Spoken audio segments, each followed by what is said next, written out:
Semi conductor डायोडची VI वैशिष्ट्ये निश्चित करणे. सर्वांना नमस्कार. आज आपण सेमीकंडक्टर डायोडची 6 वैशिष्ट्ये निश्चित करण्यासाठी इलेक्ट्रिशियन प्रॅक्टिकल सेशनच्या प्रक्रियेचा अभ्यास करणार आहोत. उद्दिष्टे: या अभ्यासाच्या शेवटी तुम्ही खालील बाबी करू शकाल. डेटा बुक पाहणे आणि डायोड जर्मेनियम, सिलिकॉन इत्यादी आहेत हे ओळखणे.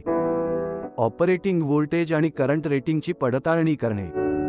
डायोडच्या उपयोगांची यादी करणे. डायोडचे टर्मिनल ओळखणे आणि त्याच्या स्थितीसाठी डायोडची चाचणी करणे. फॉरवर्ड कॅरेक्टरिस्टिक्स प्लॉट करणे. डायोडचा फॉरवर्ड रेझिस्टन्स आणि बॅरियर पोटेन्शियल निश्चित करणे. डायोडची रिव्हर्स कॅरेक्टरिस्टिक्स प्लॉट करणे आणि मायनॉरिटी कॅरियर करंट निश्चित करणे.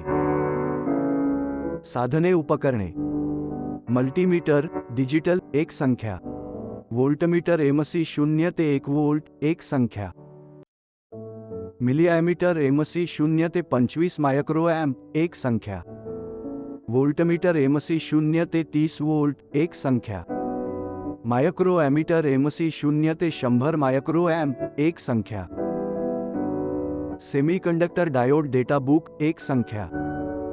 उपकरणे machinery: DC regulated power supply 0 ते 30 व्होल्ट 1 अँपिअर 1 संख्या. साहित्य: IN 4001 किंवा IN 4007 सह मिश्रित प्रकारचे डायोड आवश्यकतेनुसार.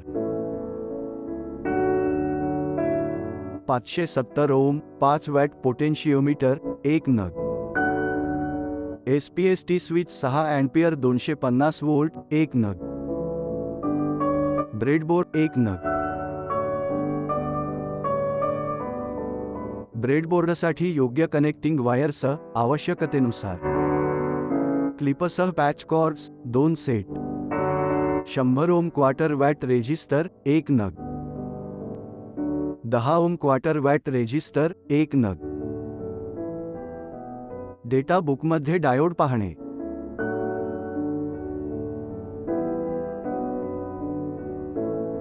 दिलेल्या मिश्रित डायोडपैकी कोणत्याही एकाची निवड करा. टेबल 1 मध्ये डायोडवर छापलेल्या प्रकार क्रमांकाची नोंद करा.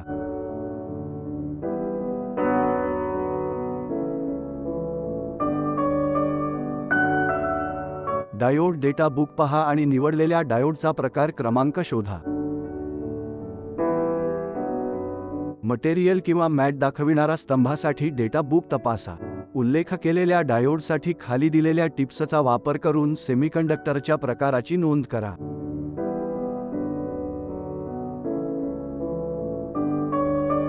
मटेरियल किंवा मॅट या स्तंभाखाली कोड S किंवा SI असल्यास सिलिकॉन, कोड G किंवा GE असल्यास जर्मेनियम, कोड AC असल्यास सेलेनियम.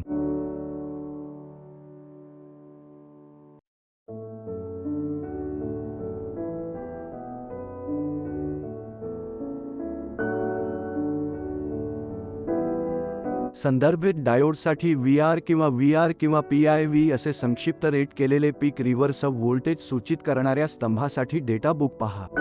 पीक रिव्हर्स व्होल्टेजचे दर्शविलेले मूल्य शोधा आणि त्याची टेबल 1 मध्ये नोंद करा.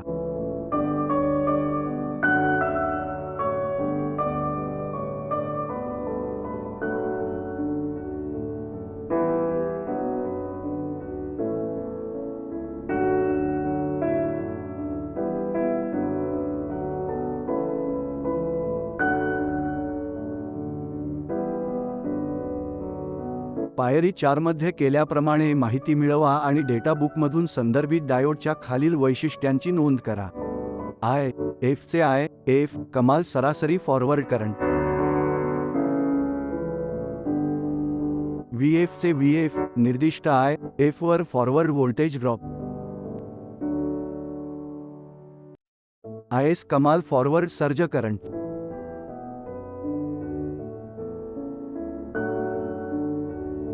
IVT VR वर कमाल रिव्हर्स करंट.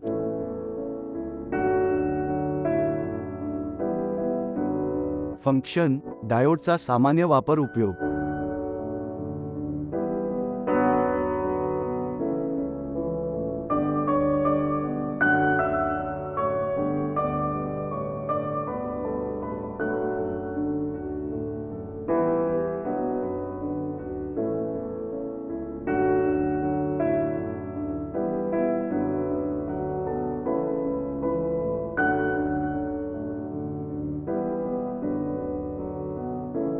फंक्शनसाठी वापरले जाणारे कोडिंग डेटा बुक ते डेटा बुकपेक्षा भिन्न असते.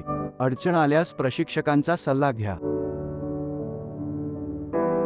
दिलेल्या डायोड्सच्या किमान 10 वेगवेगळ्या प्रकारांसाठी 1 ते 5 चरणे पुन्हा करा.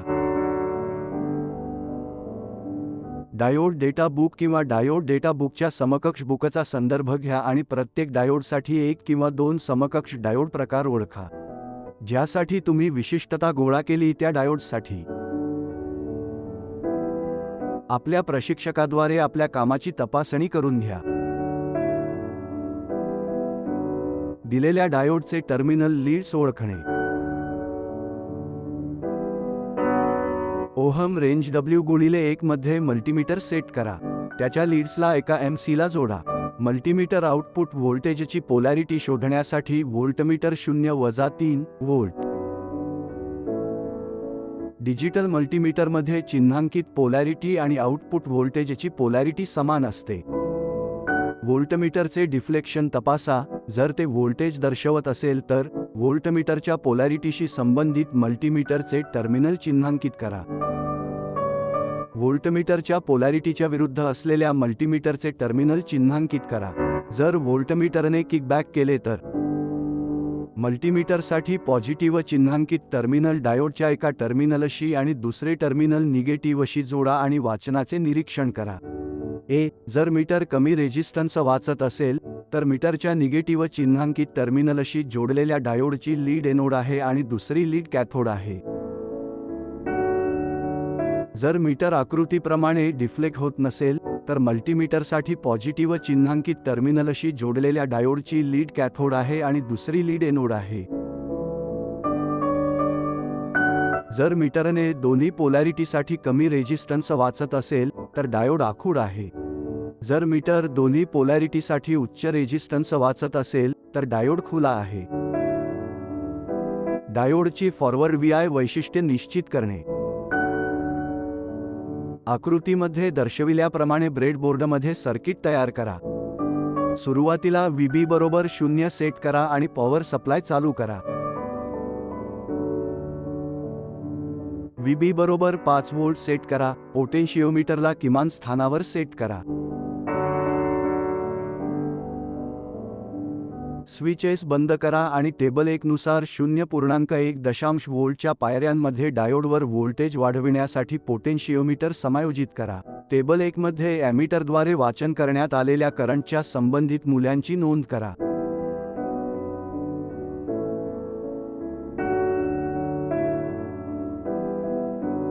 डायोडवरील व्होल्टेजचे असे मूल्य तपासा ज्यावर करंटमध्ये वाढ होण्यास सुरुवात होते आणि नंतर तो स्थिर राहतो. सप्लाय बंद करा.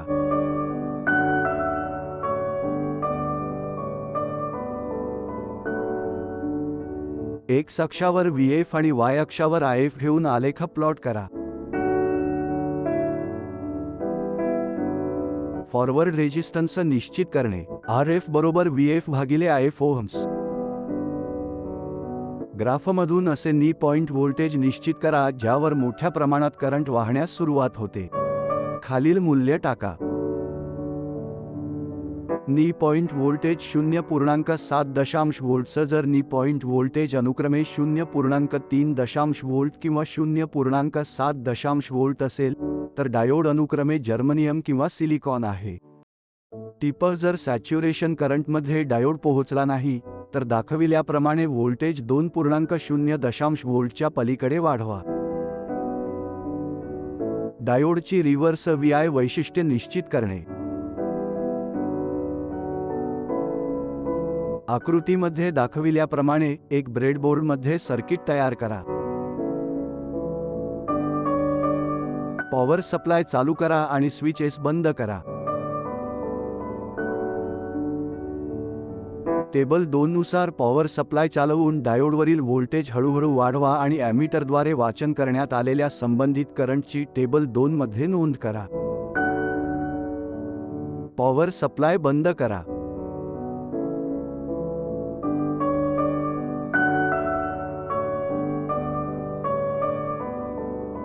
त्याच ग्राफ शीटवर X अक्षावर VR आणि Y अक्षावर IR घेऊन ग्राफ प्लॉट करा.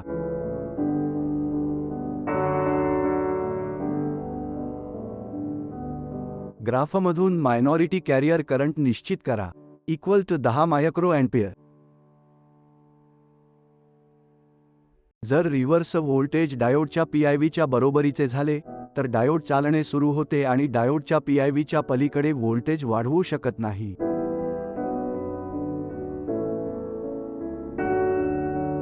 वेगवेगळ्या प्रकारच्या डायोड्ससाठी हा प्रयोग पुन्हा पुन्हा करा. डेटा बुक पाहणे आणि डायोडाइड GESI इत्यादी आहेत हे ओळखणे, ऑपरेटिंग व्होल्टेज आणि वर्तमान रेटिंगची पडताळणी करणे, डायोडच्या उपयोगांची यादी करणे, डायोडचे टर्मिनल ओळखणे आणि त्याच्या स्थितीसाठी डायोडची चाचणी करणे, फॉरवर्ड कॅरेक्टरिस्टिक प्लॉट करणे, डायोडचा फॉरवर्ड रेझिस्टन्स आणि बॅरियर पोटेन्शियल निश्चित करणे, डायोडची रिव्हर्स कॅरेक्टरिस्टिक्स प्लॉट करणे आणि मायनॉरिटी कॅरियर करंट निश्चित करणे.